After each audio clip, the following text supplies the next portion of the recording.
So guys, so ang ginagawa namin dito sa Katipunan, no? Waterproofing.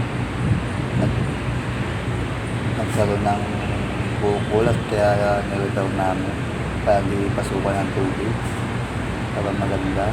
Pipicturan pa namin ng dilaw yan. Nandito kami sa Katipunan sa McDo. Panoorin mo guys, oh. Mas papalo na din para man makasubaybay guys sa aming mga ginagawa dito. Nandito na lang. Salamat.